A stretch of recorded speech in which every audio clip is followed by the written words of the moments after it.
Good morning, everyone. Please join us in the panel, all of the speakers. Yep, I'm going to introduce them. Okay. And it's very exciting for me to be able to moderate this panel. I'm Alexandra Haas. I'm the head of Oxfam Mexico. And we're going to have a very interesting hour and a bit to speak about what asylum trends are like in the region and what the economic opportunities are also in the region. Let me go in the order that we're seated in. Daniella, Alexandra, Bustamante, Alzuru. Daniella is a Venezuelan refugee who arrived in Mexico in 2021. She lives in Mexico City and currently works for Citigroup in the customer service department. For a year and a half, Daniella has been actively involved in activities to access essential integration-related services, including decent and formal job.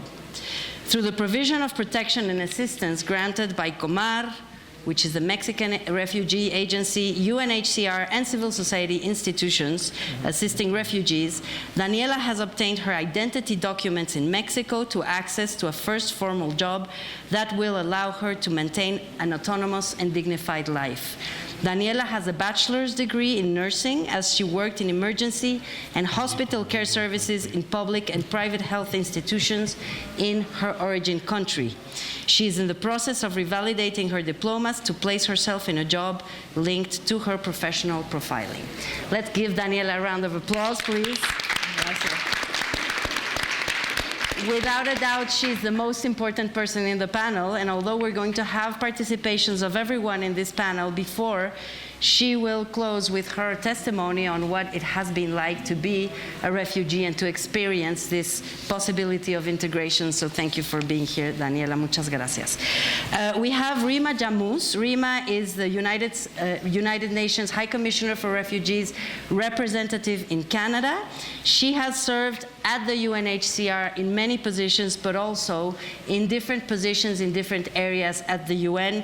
Thank you so much, Rema, for joining us today. A round of applause, please. Next to her is Giovanni Lepri. Giovanni is the UNHCR's representative in Mexico. He got here as deputy representative and was confirmed as the head of the agency in 2021. He also has worked in different UN agencies, but has been with the UNHCR for quite a bit. Thank you so much for being here, Giovanni, and also for being the organizer of this panel. Then we have Mr. Moreno. Let me find his bio. Mr. Moreno works for, Pablo Moreno is the head of public affairs at Mabe. It's a Mexican company who designs, produces, and distributes home appliances to more than 70 countries around the world. And he is here because they have a really interesting experience in employing refugees. Thank you, Mr. Moreno, for the work you do and for being here today. Last but not least, we have Matthew Reynolds. He is the UNHCR representative to the United States and the Caribbean. He has more than 30 years of experience in the government, in humanitarian response, oversight, and management. He was also spent many years in Congress, and we thank him for being here. Mr. Reynolds, good morning. So I'm going to start off with a couple of questions. One is for Giovanni. Why are we here? Why are we talking about refugees in a seminar, in a couple of days conference on North Capital Forum? Why did you decide that this was an important space to talk about refugees? Thank you, Alexandra. And I think that the main reason is what we heard already many times mentioned since yesterday, and is the word inclusion. I think that the reason why we're here, because we see that there is really an opportunity to progress and to move on the concept of including refugees in the society. And I'm very happy that we are here not talking about issues linked to border control, issues linked to mobility as such. We're not here talking about charity or doing something positive for the refugees as such. We are talking about refugees as the main player in terms of being part of the society that receives them. So when we had the opportunity to participate, I found that this was a very good forum. Is not exactly the comfort zone for UNHCR. We are more used to work in humanitarian forum, in human rights events. So to be here in the North Capital Forum and being able really to talk through what refugees can contribute to the society, how a refugee can be an asset for the society, I thought this was a very good, a very positive opportunity. Thank you, Giovanni. Let me go to Matthew and ask you, Matthew, what are we talking about? Are we talking about human mobility in general? Is this what this space is about and the contribution of the UNHCR? In what part of the whole human mobility scenario do you situate yourself? Well, thank you very much, and thank you for hosting, and thank you to the sponsors. I would like to say in that North American way that we're in, there is a large amount of mobility across the fields. But for us, and we're happy to be included, is because we take just one of the many roads that are involved in this mobility. With UNHCR, we deal with the forcibly displaced. You know, no one chooses to be a refugee. This is a last option, last resort, not a first option. You should be aware that, you know, this next year alone, we expect there to be 120 million forcibly displaced globally, 1/5 of whom are in this hemisphere, and you will see many of them here, and some will transit through Mexico. So for UNHCR, we're here and happy to be part of this in order to emphasize the refugee part, the forcibly displaced part, recognizing that there are many other experts and many other people that can talk about the other forms of mobility, those who are fleeing for, who are going for economic purposes, for labor rights, for other things. In today's world, it's really complex with all kinds of migration. We're focusing on those who are forcibly displaced and the opportunities and the value that they can bring to the places to which they flee. Thank you. Thank you so much. So let me go directly to Rema and ask you about the trends. What are the asylum trends from your perspective, from a Canadian point of view, looking at the whole region? Well, I think Matt and Giovanni can paint a picture of what asylum trends look like in the US and Mexico, but I'll focus just for a moment on Canada. As you know, Canada has a bit of a geographical buffer with the US between the two countries, and that's something which I think has very practical and concrete implications. So we often think that all of these movements that you see that are attention-grabbing and in the headlines are only impacting Mexico and the US, but in fact, much of that traffic does continue onwards towards Canada. These are asylum seekers who are largely seeking protection because they've been forced to flee their homes for a range of reasons. Canada, despite being somewhat geographically distant, has now reached a point where the numbers of irregular arrivals, so not people coming to formal points of entry where they're saying, I'm here to claim asylum, I need your help, but coming in between border points, that has reached a record level, a high that we've never seen before in Canada. At the same time, Canada has maintained a very positive and welcoming and open approach to refugees and new arrivals in Canada, and I think that there's a recognition of the need for Canada to be a good global citizen that wants to uphold its obligations legally around the world, but also some degree of enlightened self-interest on the part of Canada, because it is a country that's based largely on immigration and requires continued inflows of people to keep the country going. So Canada right now, as part of that positive approach, is the highest and number one resettlement country in the world. So they receive the highest number of resettled refugees around the world. It's a title that we very much hope to pass on to Matt once again in the US.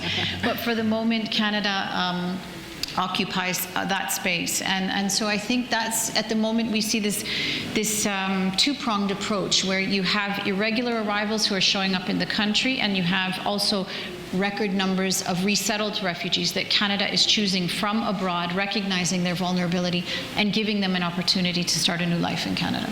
So it seems that Canada has understood something others have yet to understand, which is great. Let me go to you, Matthew, because we're going from north to south. So what are the trends like in the US? Well, the trends are increasing. It's increasing in record numbers of flow to the southern U.S. border, with some 200,000 encounters almost a month. There's a backlog of asylum cases in the United States of over 1 million. And the challenge of this is, again, it comes back to the complexity of a mixed flow, is that unfortunately right now, because there is a lack or a real dearth of alternative ways to seek your future in the United States, whether that's through a labor pathway, an agricultural pathway, an education pathway, and so on. Unfortunately, the only avenue appears to be right now to file for asylum. Though under the UN, under the 1951 Convention in American law, many of those individuals filing, unfortunately, will not be eligible because they are not forcibly displaced and fall under the persecution definition. So that's really created a real storm. But it's also important to note that it's a global phenomenon, because at the southern U.S. border, it's not just hemispheric approach. We have tens of thousands of what we call extracontinentals from everywhere in the world, whether it's from India, Sri Lanka, Cameroon, you name it, they're fleeing. So there is this huge thrust. But many that are coming to the border seeking asylum have family in the United States, have work opportunities. And so as UNHCR, our plea to the U.S. government, which is one of my roles, is to open up these alternative pathways. There are jobs, there are opportunities for them in the United States. The United States needs them, but the asylum route may not be the legal route that they need to take. But right now, it's the only one, which is why I think you see these huge flows coming to the border. Okay, thank you so much. It's worrying about the backlog, but let's hope that Canada will serve as an inspiration for the US. So Giovanni, what does it look like in Mexico? So my colleague already mentioned some of the keywords, and I think that the first point is that indeed we are seeing increased number of people fleeing, and this is a global phenomenon. It was already mentioned by Matt. It's a very concerning issue because we have as humanity, as a society, doubled the number of people fleeing violence and persecution in the last 10 years. So we're not doing very well in terms of attacking or avoiding the causes for displacement. The recent war in Europe is only one of many examples. So there is definitely an increase in numbers. The Mexico last year closed 2021 with 131,000, more or less, new asylum claims, which position Mexico as the third country in the world after the US and after Germany in terms of new asylum claims. So the numbers are there, but as it was mentioned, people that are fleeing violence, fleeing persecution, and they are looking for a new opportunity. So I think that soon, once we finish to draw a bit the picture of the numbers, we're talking about 109 different nationalities that only this year have applied for asylum. When we finish the picture a bit, we'll see how this North American space, I would like to call it, because we're working on those days, it has a lot of opportunities, and not only opportunities for people arriving in need for a second chance, but also opportunity for the society receiving them.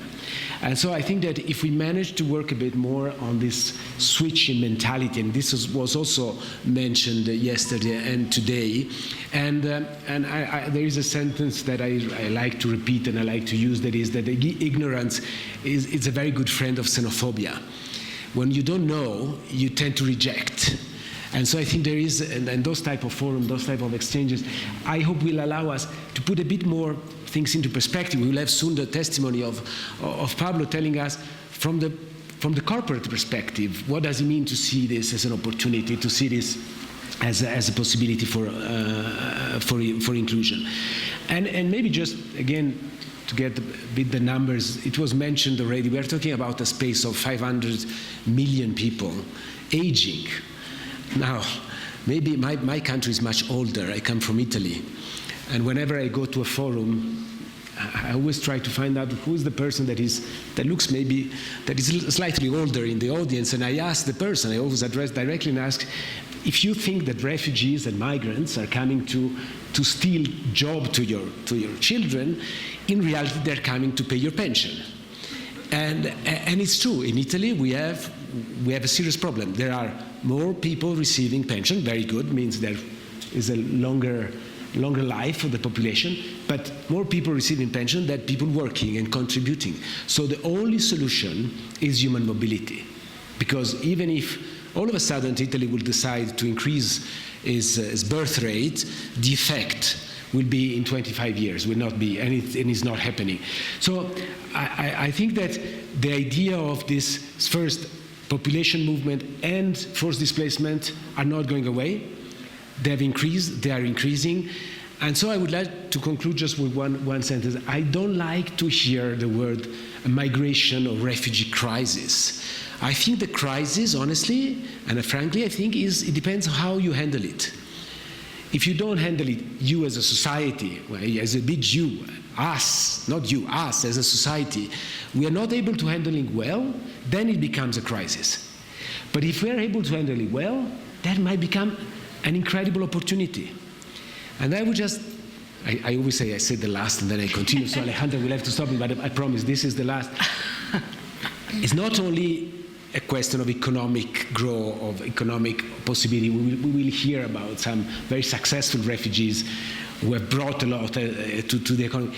But it's also cultural, it's social, it's really bringing a wealth of rich experiences to the society. So we are in a globalized world, and refugees are part of this globalized world. And in general, what we see also that become very positive contributor to the society. So we would like, with evidence, with data, with very solid information, not vague data, to actually make the case for the fact that including refugees in the society, it's a win-win-win. Win for the refugees, win for the society, and win for the economy in many cases.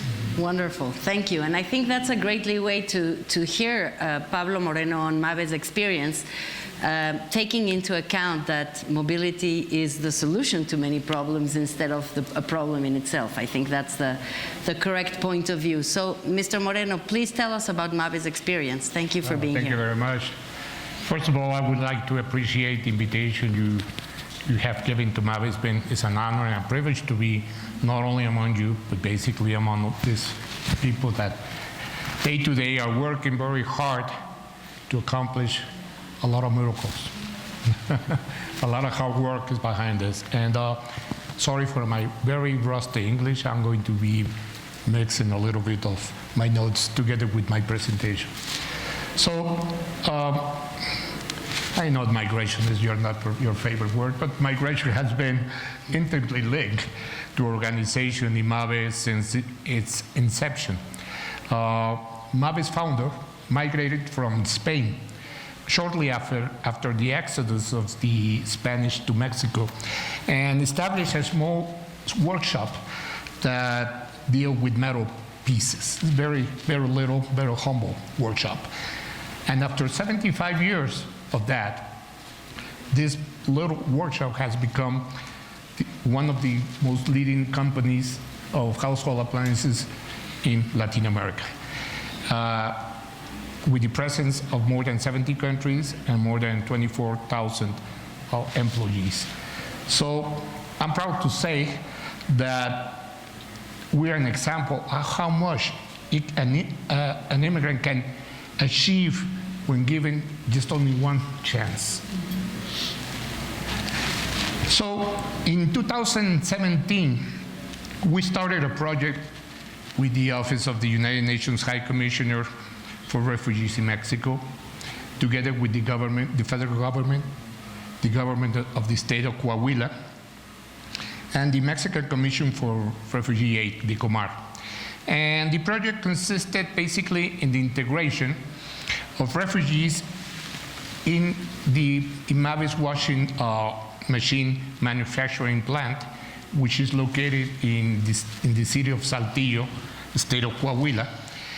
And this was the first project of its kind in Mexico. So we are very proud of the invitation that we've received from you and this call to action that started with everything you achieve in your mind, or how we can integrate an effort together to help to be part of the solution. We must admit, and this is that at the beginning, we had several concerns about the effectiveness of the program. Basically, on one hand, we were concerned that it would be used by the refugees as a springboard to migrate to the United States once they were here, especially that Saltillo is very close to the border of Mexico and United States. Also, that some of the refugees could have formed part of illicit activities before. So these two items for the private sector, for us, were a big concern, and we were very worried about that. But after 5 years of working together with the UNHCR, I can honestly say we were completely wrong. Not wrong, completely wrong. Because the process that is carried out is totally effective and reliable. And I'm not just saying by words. 5 years, we have had no one single concern about this matter.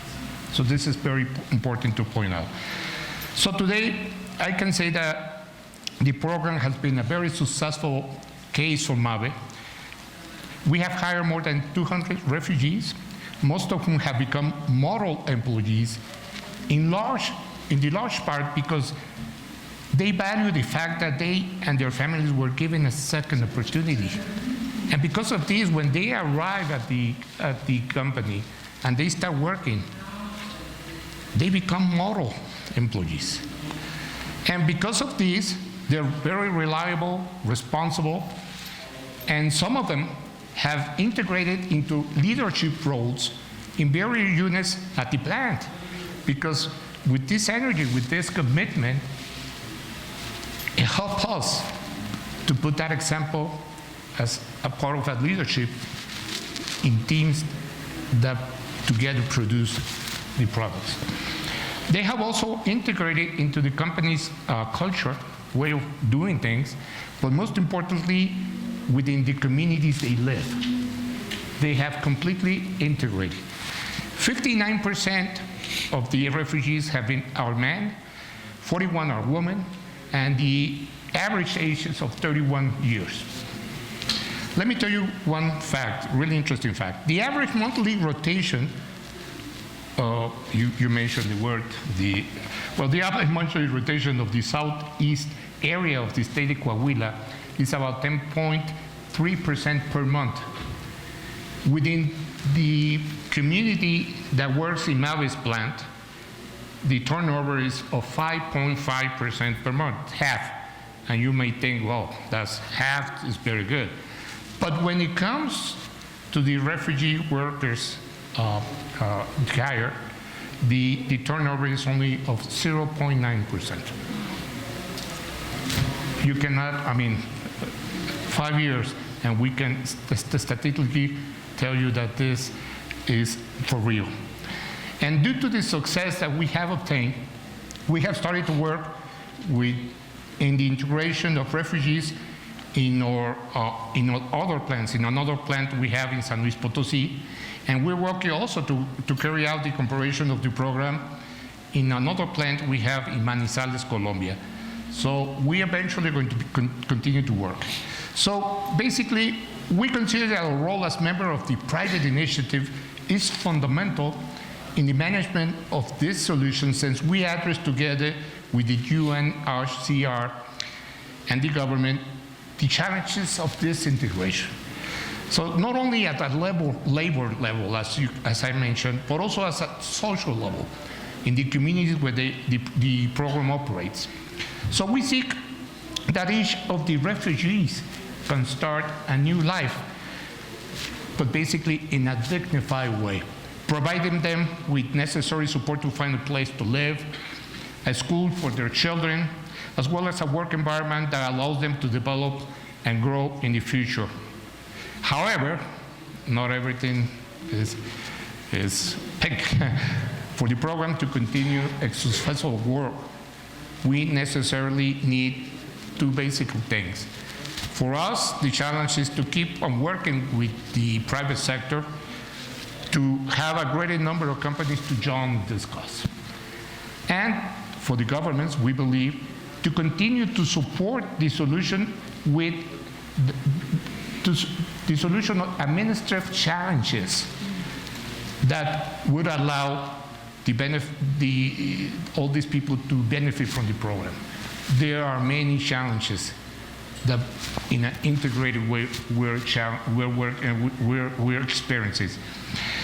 So in one sentence, just to finish, in one sentence perfectly sums the strength of the refugees, the value of a second chance, and the impact it has on their lives. So today we can certainly say that we remain committed to the initiative and seek through spaces like the one we are here, we are honored to be here, to give as much as we can visibility to the benefits of being part of this wonderful group of people and wonderful initiative. So thank you very much. Thank you so much. I think it certainly deserves a round of applause because it's an amazing example, not the only one. And we're going to talk about what the obstacles are or the structural changes that need to happen so that we enhance this kind of experience. But before we go into that, we might want to share some examples from the three countries. But Giovanni, please take the floor first. So, but first of all, I would really like to thank Pablo and Mabe for being the pioneers in this program. And when you're a pioneer, you're always taking risks. And as it well mentioned, there were a lot of ideas around which risk I'm taking as a company to start integrating in my labor force refugees.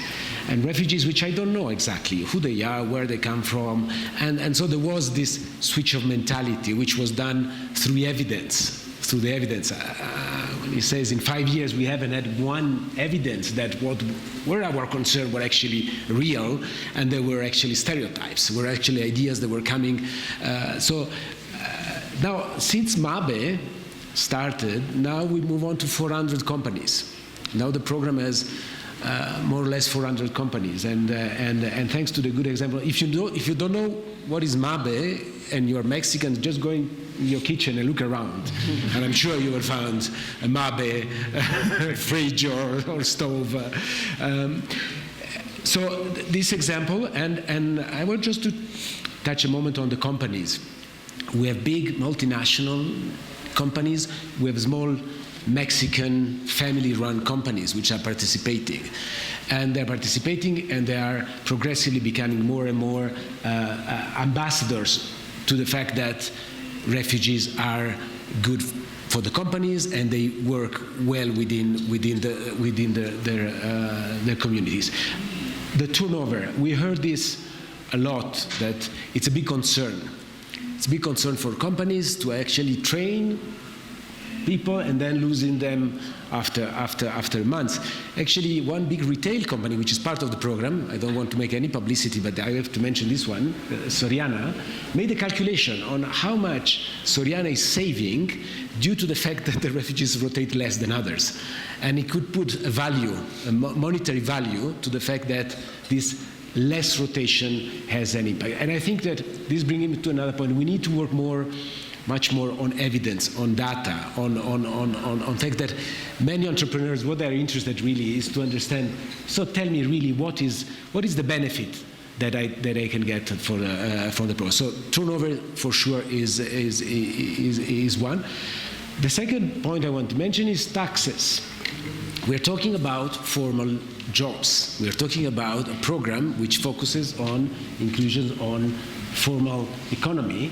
And we calculated that more or less with the current number of refugees that we are integrating, they're bringing more or less $7 million a year as income taxes back to the society, which by the way is like 3 times or more actually than the cost of the Commission for Refugees. So I know I'm putting apples and pears in the same basket, but one could say that actually refugees are bringing, in terms of economic revenue, 3 times what they cost in terms of the processing of their claims.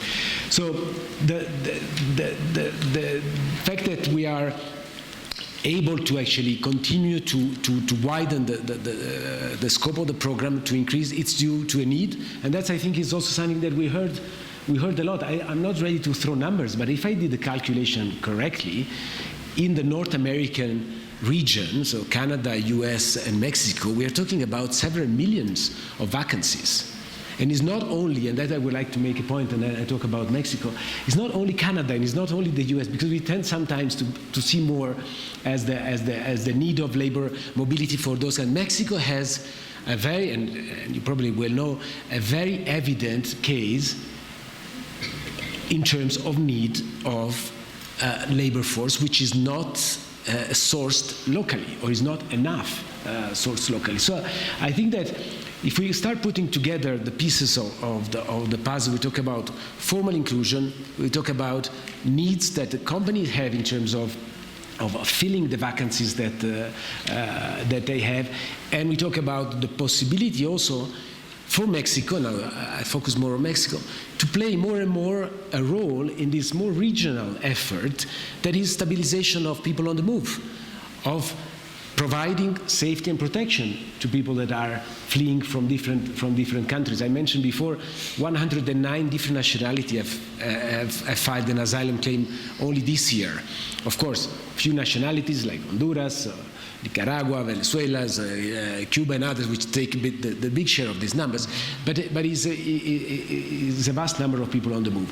We saw, and I just want to conclude, we saw, for example, last year, with the very big number of Haitians coming, some of them not directly from Haiti, but coming from Chile, from Brazil, where they live a few years, and with some barriers in terms of language barriers, but many did speak Spanish or Portuguese, and they could make the way, and they have decided to stay in Mexico and to have the second chance here in Mexico and becoming part of their communities, more in Nuevo León, in Coahuila, in Torreón. There is now a big community, or in Baja California.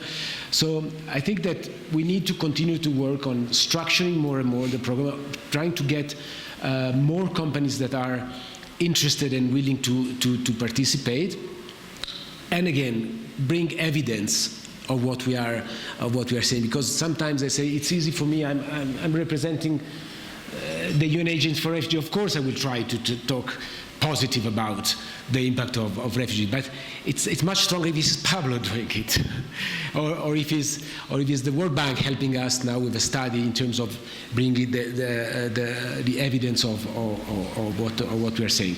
So just to conclude, I think that the 3 countries we are representing here on the side of UNHCR, but in this forum, are a very important, very big economic and social space that can be more and more a space for inclusion, not only for people within the 3 countries themselves, but also for people coming from abroad. And when it comes to us, of course, people that didn't choose, as Matt well said, didn't choose to move, didn't choose to leave their houses, didn't choose to leave their families, but were obliged to do it. And I will just put one word on the table, just one: tools. I think that the main issue is to provide the right tools for people then, like Daniella, to be able to rebuild their life. And I stop. Thank you, Giovanni. Let me go to you, Rema, and maybe ask you about the possibilities that you see in Canada, but also specific examples of companies that have done an amazing job in the same sense that we're talking about. So, I completely agree with Giovanni that it's one thing for us as UN officials to come here and preach the virtues of hiring refugees and their economic contributions, but the data is very powerful and it speaks volumes. I brought with me a report that we did in Canada, which asks the question, are refugees good for Canada? It's a very short report, 7 pages, mostly infographics, which tell a very compelling story. And it's based on census data collected by the Canadian government. So I'll just share a few facts and figures because I think they really tell you just exactly in practical terms what it is we're trying to say here. Refugees, when they come to Canada, they're not just embracing the opportunity that's being given to them to find safety and protection. They're actually, getting well integrated into the society and then turning around and contributing to the economic, the social, and the cultural fabric of the country. When you look at various bits of evidence that have been collected here, refugees, they do receive support, public support when they come to the country to help them integrate. But over time, refugees actually pay back far more and contribute far more in income tax and in sales tax to the country. So there's a very real economic benefit there. Canada has a very small population, an aging population. Refugees tend to be younger, so they're there for a longer span of time. The future is, and the time they can spend in the workforce is greater. They own homes. This is something that is also very telling statistics. 2/3 of refugees, after 10 years, purchase a home in Canada. So it tells you a little bit, one, about the financial health of this family and how they're very independent and able to contribute.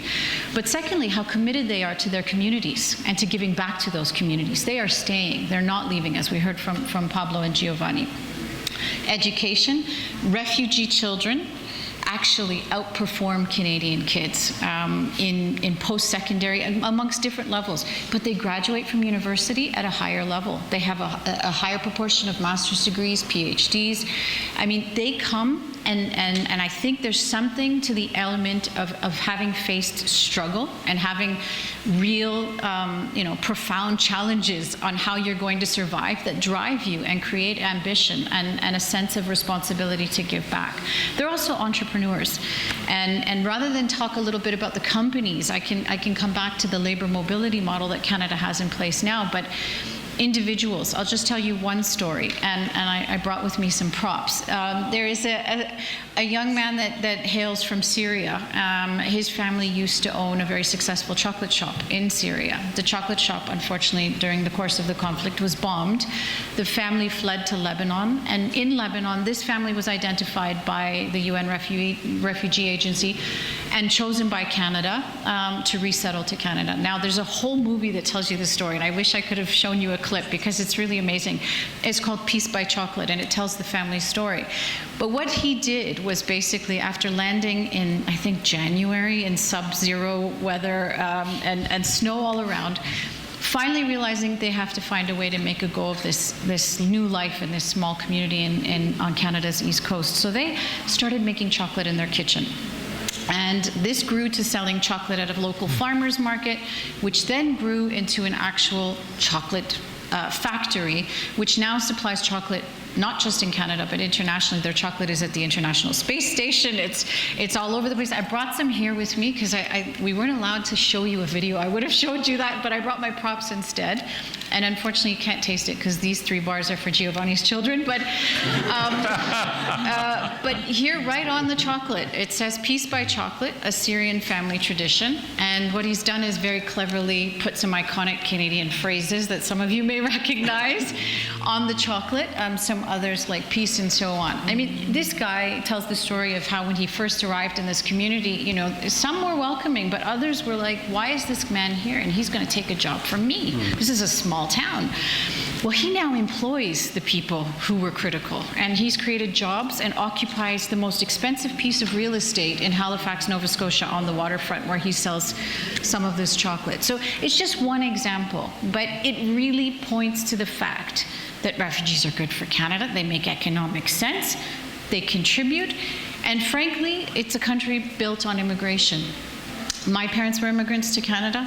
There are many others as well who've gone on to do things and contribute and give back to the country. So perhaps later we'll have an opportunity to talk a little bit about this new pilot that Canada is I'm talking a lot about how great Canada is. I don't work for Canada, I work for the UN.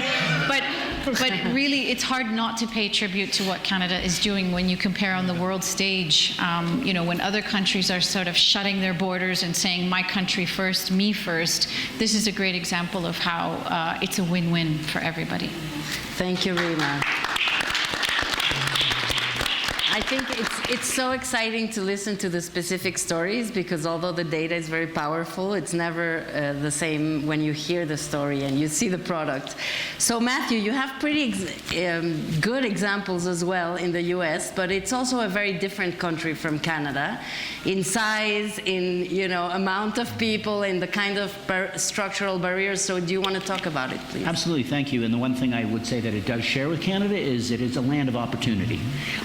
And I would just say, first and foremost, just to remind people that we're still the UNHCR, that the aspect here is, while statistics and all the stories are great and they're very important, for us one of the most important things about inclusion is the humanitarian aspect of it. These are not just numbers, they're people, they're families, they are just like you and me. I think Ambassador Salazar spoke to that this morning and mentioned the point, talked about the family that he met coming up from Juarez into El Paso. As just a reminder, we don't know who those individuals ultimately will end up to be, but the United States is filled with incredibly successful refugees. From Sergey Brin of Google was a Soviet refugee.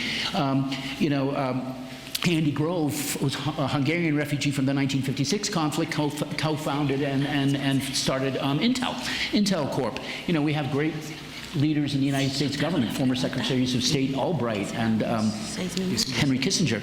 It goes to the field of leadership and governance, where there's a family called the Diaz-Balarts. Lincoln and Mario are members of Congress. Mario still is. And for those of you who watch the NBC Weekend News, their brother Jose is the anchor. So there's great opportunities. Gloria Estefan, I can go on and on. But I think it's important to see that there are these important opportunities. I am going to to talk about some of the inclusion that occurs in the United States. I'm going to do something a little different. I'm going to kind of take off my UNHCR hat and speak as an American national to that, because I think it's important. First, I'm very proud that the United States is UNHCR's #1 financial and political supporter everywhere around the globe. But it's also a leader in bringing in refugees and resettling refugees. And I'd like to use just a moment to talk about how that really does have an economic impact. And regardless of what various political pundits and others may talk about, it's important to recognize the real data and the real statistics that exist. First, to recognize that refugees and asylees that are brought into the United States, and again, I'm only speaking of this category, not to the others, the family unification, the labor immigrants, and so on, because that's not my remit. But just to remember, all are consumers. Most or all become workers. Most are or become investors. They are all taxpayers at all levels, from federal to municipal.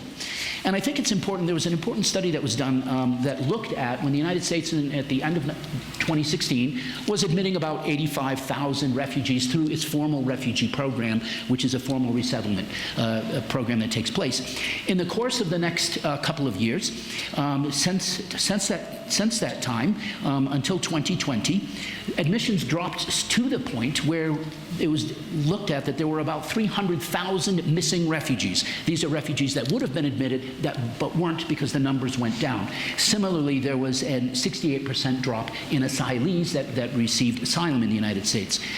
Now, that had a real negative impact, and I want to just point to the fact that it was a loss during that period of time, during those missing productive humans. $9.1 billion in economic activity, which translates also into $2 billion in tax revenue from the refugee stream, and $8.9 billion in the economic impact, and $1.5 billion in the tax revenue stream for the asylees. So, so much for those political pundits that claim refugees and asylum seekers hurt the economy. Their exclusion actually hurts the economy.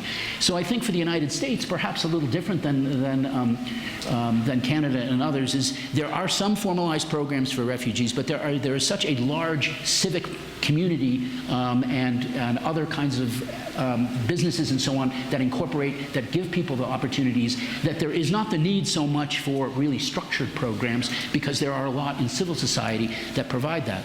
And I think that kind of leads me to an important point to say, number one, we're excited that there from UNHCR's perspective, that the United States is back in the lead, or will be back in the lead, for resettled refugees with the recent announcement, again, of a target for 125,000 refugees.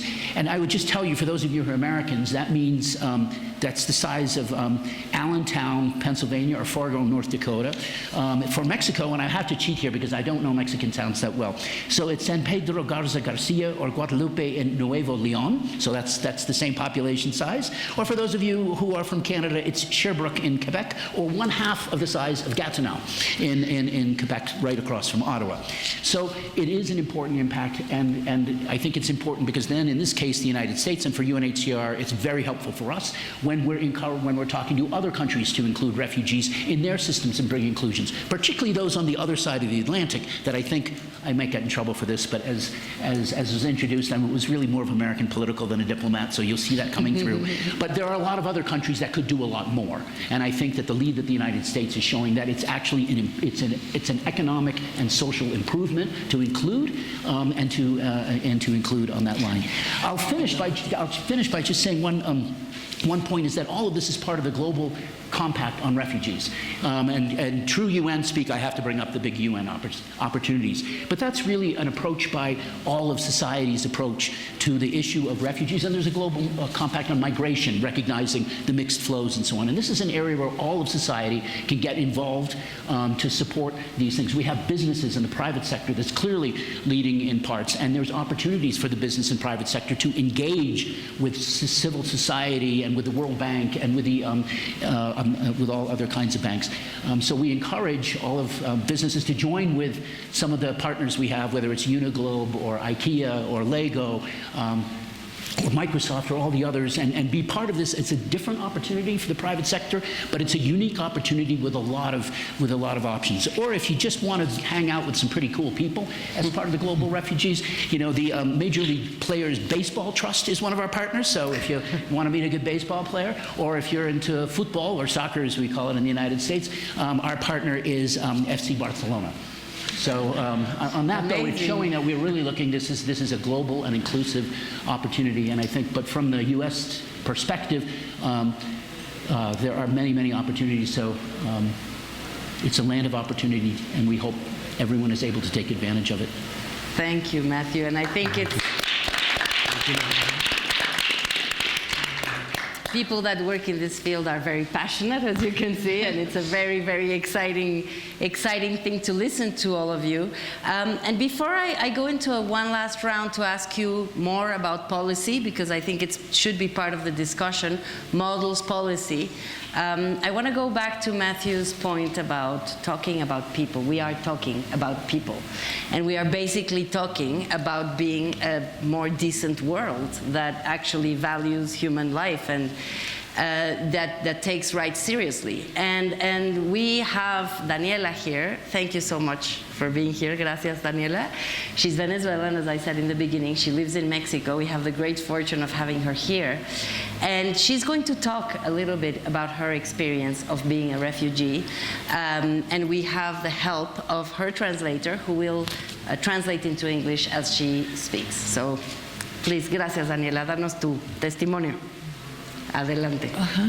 Mi testimonio de mis trabajos. De tu vida, de qué has hecho acá, cómo te sientes en México. Bueno, en México me siento bien. De verdad, le doy las gracias, de verdad, por recibirme en este país. Me gusta México. Tienen lugares espectaculares, bellísimos. Y le doy las gracias a la Comar, a ACNUR, a Intrare, Casa de Refugiados. Sobre todo también Casa de Refugiados. Yo estuve en psicólogo con Dailín porque cuando empecé a buscar empleo con la tarjeta de visitantes por razones humanitarias, me cerraban las puertas en todos lados. Déjame pedirle a tu traductor. ¿Tienes? No, estoy pidiendo segundo. Ah, ok. Sigue y te va a traducir en un ratito más. Sigue. Ajá. Y entonces me sentía muy triste. Eso me causó mucha depresión y me atendió Casa de Refugiados. Dailín, muy bueno, ¿verdad? ACNUR también me han brindado una excelente ayuda. Tuve dos malas experiencias en dos call centers. La primera fue un maltrato y fíjate, la que dirigía el personal era una venezolana. Herminda. Me trató malísimo, no solamente a mí, a muchas personas, y bueno. Y el segundo call center, me votaron a los 15 días porque como vendí una sola tarjeta, entonces para ellos era un número. Déjame que te vayamos traduciendo. ¿Estás listo? Adelante. Can you hear me? Yeah. Okay. She was talking about like it's so hard, like life of like a refugee. She has had 2 bad experiences so far, and in the first one, they get rid of her due to different circumstances, and the second one on a call center, she was saying that even though like she was happy, like they got rid of her because of the lack of a card. Yeah, and I think the point that Daniella is making, well, first of all, she recognized UNHCR, Intrare, Casa Refugiados for the support in her mental health. She also mentioned that a big part of the first thing coming into a country is dealing with mental health issues, so how important that support has been to her, but also then her work in those 2 call centers, as you were saying, where the first one she was mistreated, and she thought it's kind of strange that the supervisor was Venezuelan, but was a person that was mistreating everybody in the call center. Her second experience, she was fired, as you were saying, for only achieving one of the goals of the many goals that she had in her job. And so she was fired from that. Ahora sí, Daniela, sigue. Bueno, y trabajé 2 meses en una clínica que se llama Santé. Pero cuando fui a firmar el contrato que me pidieron mi cédula profesional, no pude, o sea, no lo pude lograr en el tiempo que ellos me dieron. Y bueno, me tuve que salir. Yo soy licenciada en enfermería. Estuve trabajando también para ACNUR en recaudación de fondos. Ahorita tengo 3 meses en un empleo que fue una feria que me invitó a Intrare, y desde ahí ellos me hicieron el enlace. Y estoy trabajando desde ese entonces porque ellos me canalizaron. De verdad yo me siento bien, me han tratado bien. Ay, por fin. Y bueno, otra cosa que les iba a decir, So she's describing how after that second job she went to other jobs, one in the health services area, but it didn't work out either. So she then moved on to work with the UNHCR, doing some work there, and then was facilitated by an NGO called Intrare, whose director is here, and founder, in a job fair, and she found a job. She's been at her current job for 3 months. She's very happy in it, but she's still uncertain of how long it's going to go for. Y no voy a cansar de darle las gracias a ACNUR, a Casa Refugiado Intrare, porque siempre han estado pendientes, ¿verdad? Estoy muy agradecida con ellos. Estoy un poquito ¿Quieres nerviosa. hablar de tu familia? Ay, eso sí, yo soy más llorona. Yo tengo 2 hijas, 4 nietos, 21 sobrinos, 6 hermanos, conmigo son 7. Y sí, hoy se está casando mi hermana menor. En Se casó Venezuela. esta mañana en Venezuela. Sí, yo solamente estoy con mi pareja, excelente, señor es excelente, me trata, bueno, es verdad, es espectacular, no tengo palabras, de verdad. Con que agradecer, por él estoy aquí. Yo estaba trabajando por un hospital de niños en Venezuela, en el área de emergencias con niños. Y bueno, y me agarré vacaciones, me regalaron el pasaje y aquí me quedé. Pero sí me gustaría de verdad que me dieran la oportunidad de trabajar aquí como enfermera. Ya hice mi revalidación, estoy en proceso que me entreguen la cédula, Dios quiera. Ya hice mi gran esfuerzo para pagar esas 2 cositas. Espero que cuando vaya a buscar empleo no me digan ahora que tengo el ¿cómo se llama? Las elecciones. La carnet de ustedes, elecciones, el INE. El INE. Antes me pedían la tarjeta permanente, entonces después que varias empresas me dijeron, no, cuando tenga la permanente regresa. Cuando fui con la permanente me dijeron, no, ahora necesitamos el INE. So let me, she described, she has 4 hijos? No, 2 hijas. 2 hijas. 4 nietos. 4 nietas. 2 daughters and 4 grandkids, and many. 21 sobrinos. 21 nephews and nieces and brothers and 6 sisters. hermanos, conmigo son 7. And she also mentioned one of her sisters is getting married today in Venezuela. So that's another side of this, is that people are dealing with not being able to participate in family events because of these kinds of situations. She also mentioned her husband, who is, I understand, partially responsible for her being here. And Daniella worked in a children's hospital when she was in Venezuela. She was in the emergency room, obviously doing amazing work there. And her only desire is to be employed in Mexico in what she knows how to do, which is being a nurse. She has gone through all of the sort of bureaucratic obstacles of getting her papers to be able to work in what she does. But she also described something that is very common, which is, you fix the legal stuff, you fix the policies, and then you go into the sort of the desk and they ask for papers that are, nobody asks for those papers, but once you get there, you have to sort of explain why you're here and what you're doing in Mexico at least. And so what she's saying is, after paying and going through the effort of legalizing her documents and her academic credentials, she really hopes that she's not going to get asked for another process that she hasn't foreseen. And I think that's also part of a shared experience for migrants, at least in Mexico, where they go through a lot of bureaucracy and a lot of no's before they can actually get to a yes.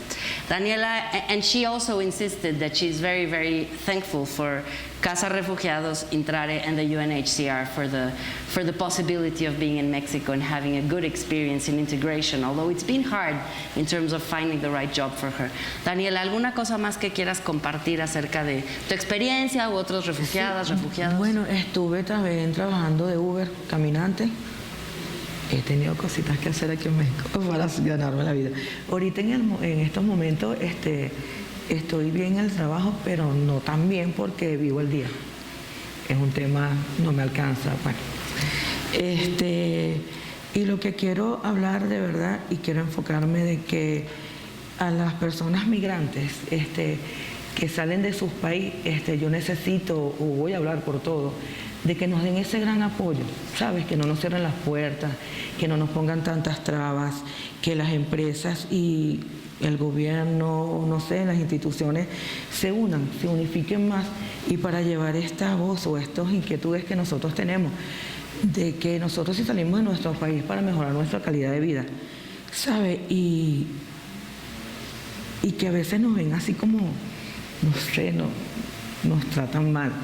Y eso debería de mejorarse en todos los aspectos, en igualdad de género, que el racismo, que no nos exploten, ¿sabes? Es desagradable uno sentirse así en otro país, porque uno viene es a trabajar, a luchar. Yo sé que hay personas buenas, como existimos personas malas, pero te apuesto que hay más personas buenas que personas malas. Y este llamante que viene en bruto de otros países, porque hay bastantes personas profesionales, deberían darle las oportunidades. Y que nos piden muchos papeles que de repente no tenemos, porque en las situaciones que salimos de nuestro país, de repente salimos en unas situaciones corriendo, y cómo lo vamos a obtener. Entonces es difícil, pero aquí podemos dar muchas cosas, beneficios buenos para México, y eso es lo que se quiere. Yo tengo un sueño, y quisiera lograrlo, de tener una fundación para ayudar a los niños con cáncer y los diabéticos. Me muero por eso, por ayudar a los niños con cáncer y diabetes. Gracias. Y quiero trabajar mi profesión y darle un granito de arena aquí a México, un país espectacular, de verdad. Estoy muy agradecida de estar aquí. Me siento súper bien. Gracias, Daniela. So Daniela has just said that I'm going to start by the end because it's so important. Her dream eventually is to set up a foundation for kids with cancer and with diabetes.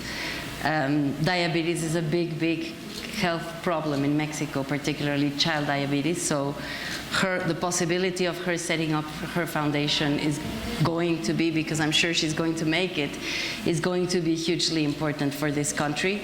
But in order for her to be able to do that and to work in her field, she's also calling for companies and governments to get together and to join forces, because they do need to overcome not only the bureaucracies and the policies, but also the mistreatment. She mentioned that, you know, mistreatment is something that she's experienced and that has been part of what she has struggled with. And so although she expresses a lot of gratitude, and that speaks more highly of her than of the rest of us, but she also recognizes that the mistreatment does happen, and that refugees are sometimes, for example, asked for things that they can't give. She mentioned that, you know, you are asked for paperwork that you do not have from your home country, because sometimes you have to go without taking anything with you. And so, you know, being burdened with all of these bureaucracies just makes things a lot worse. So I think that's her call in the name of all of migrants, as she said, is to come together and make sure that we're doing the best to show up for them as they show up for the countries where they're in. So thank you so much, Daniella.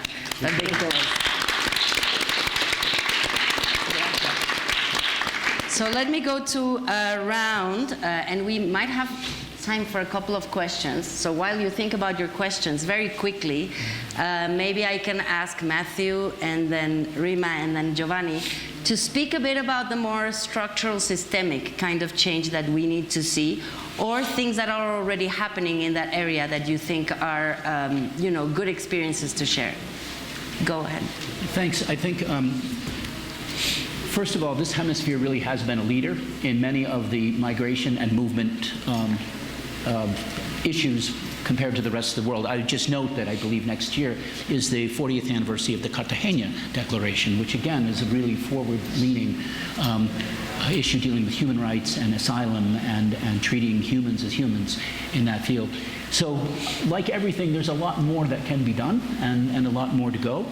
But I think we also realize with globalization and regionalization that that's the process, which is, again, I come back to our global compact on refugees and others, because there are these larger partnerships. While I have focused, and we as UNHCR focus on the refugees and the asylees, we don't forget about the others. And there are sister UN and other UN agencies that are hot on that trail for those. Our sister agency, the International Organization for Migration, IOM, is dealing with the more migrant side of the equation, as opposed to our specific refugee forcibly displaced individuals. But they also have people are leaving for economic, for climate change, for other reasons that need to be accommodated. Same thing with the International Labor Organization, again, focused on certain, maybe with labor pathways and labor rights and inclusion. So I think that there are opportunities within these grander structures to go from global to regional to local, abilities to make changes and to look forward. You know, it's kind of, it reminds me kind of we know that there's a river, there's a large river. This is the people flow of movement. Some areas, like in the Caribbean, which is part of my remit, we have CARICOM that has movement among the various islands among each other. We may see, as we are talking about the North American way, hopefully we'll see more of that in this category. But with this river coming, you can have a flood. First of all, you can put a couple sandbags. It's not going to stop it. Okay, so let's just be realistic. Secondly, you can ignore it, or just put your head in the sand and the river comes and floods. Or you can think responsibly and cooperatively and put together various channels, devoting some of that river into irrigation canals that are going to benefit farms that need water. Some of that river can go into a deeper channel that can produce shipping, so that now you can get shipping upstream to villages. Some of that river can be reverted to, you know, reservoirs, so you have water for fires and water for drinking and water for important things. So I think we need to look at the flow and the movement of people, and again, we're one part of it, but that larger flow, not as something that one should hide from, but one should look at as actually an exponent to building much better futures in so many other ways. The key is to think outside the box, and I think as Giovanni clearly pointed out, you know, ignorance prompts xenophobia, and the more educated and the more outside the box thinking we are, and the more we sit and look at this as an opportunity as opposed to a challenge. But look, there are a lot of structural challenges. I mean, as Daniella pointed out with all the bureaucracy and so on, even, you know, in the United States, there's a political challenge of recognizing that let's move forward, there should be forward movement, and same in Europe and other countries, to move forward on reforming some of the pathways and some of the processes, and even moving into technology and using digitalization to move this up, to identify talents, as we've been hearing all about today. So I think the key is to look forward and not keep on thinking backwards.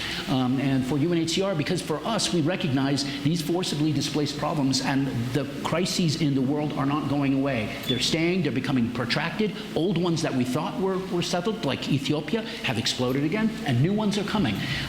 You know, we're all watching very warily, I hate to say, Haiti, which is another issue in the area that we should, again, the UN is working on, but it's a real challenge. So I think forward is the way to go, but remember, the devil is in the details, and having worked in government for many, many parts of my life, and now in the UN, which is quite bureaucratic, there are a lot of devils, and there are a lot of details.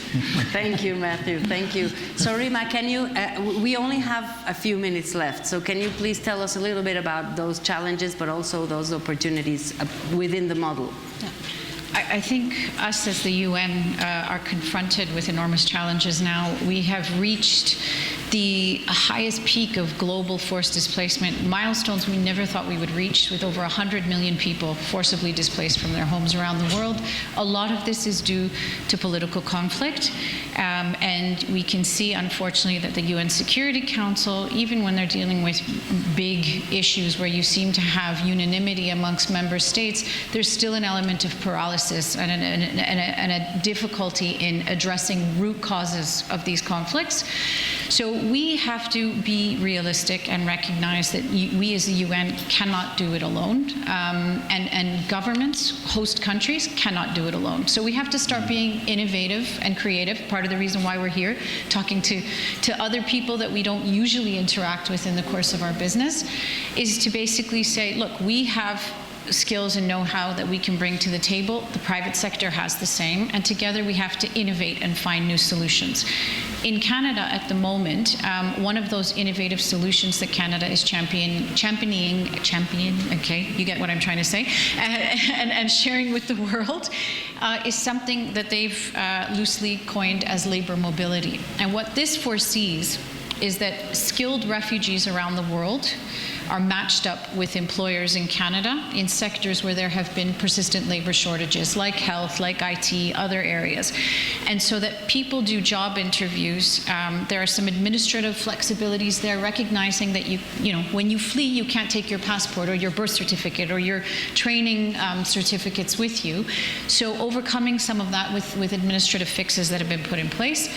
And businesses and employers from Canada are now going overseas to a place in Kenya, a refugee camp that UNHCR is present in, and interviewing people for positions and then making job offers. And they're coming to Canada not as resettled refugees, which is really important, but as economic migrants. And it's a different stream. It means they're coming in as permanent residents, they're self-sustaining, they're ready to stand on their feet and live in dignity and contribute. And this is really important because it allows us as UNHCR to save those valuable resettlement places, which are so few and far between, for another vulnerable family. So it's really a win-win. And I think it's one of those things that I think can be expanded, it can grow, and it really addresses the needs of refugees in a very pragmatic, almost self-serving way for governments and for employers who need these people and are going to be able to benefit from their skills. Thank you, Rema. Giovanni, you have the last word. Thank you. So I think the point we tried to make is, first, human mobility is a fact. It's not an option, it's a fact. It's a fact of our times. Diverse and different reason implies that you need to have different paths and different solutions and different responses. This is not an issue that refers to one part of the society, but it's for the whole of society. And I would add that maybe we didn't talk much about it, but it's not one country. but it's a number of countries in the regional and a number of countries at the global level. And I would like just maybe emphasize one point. I would have many others, but just to conclude with one point. There needs to be an investment. There needs to be public investment in ensuring that structures, institutions are capable to actually respond to the needs of this very complex mobility in a way that is fair first, but also efficient, to channel, and as the metaphoric example of the water, I think it was very interesting, to the different path. But there is an opportunity. There is an opportunity that can be tapped into it, and the North American way, as we talked in those days, has a lot to do with these opportunities, with these possibilities. And I really conclude, I worked, before coming here, I was in Greece, in the middle of Europe, another environment of 500 million, just as a casualty, the European Union. And the obstacles to integration, to access to labor mobilities for Greece itself, but in general in the region, were immense. Language, cultural, and then people that would be recognized refugees entered in a labor market which had 40% of unemployment, of youth unemployment. Now, I don't want to make comparisons one side or the other of the Atlantic, but I think we are in the moment, historical moment in the region, where the opportunities are probably greater than in other parts of the world, and I think it's our duty as UN to try to push this to be used at its maximum capacity, and to allow people like Daniella to rebuild their life, and to hopefully, and cross our fingers, also to be able to open our foundation for children with cancer. Thank you. Thank you so much. So we're coming to the end of our panel. I apologize, we didn't have any time for questions, but I'm sure the speakers are going to be outside for a little bit, maybe if you want to approach them and ask specific questions. Thank you to the organizers. Thank you to the UNHCR for all the work that you do for Mabe and the companies, but particularly for Daniella and other refugees that bring all of their worth to our countries. Thank you so much. Thank you. On behalf of the US-Mexico Foundation, thank you all. This was a great panel. I'm sorry I missed it, but I'll watch the video.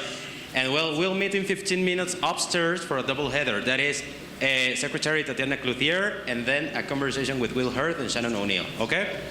Thank you. Thank you. Thank you.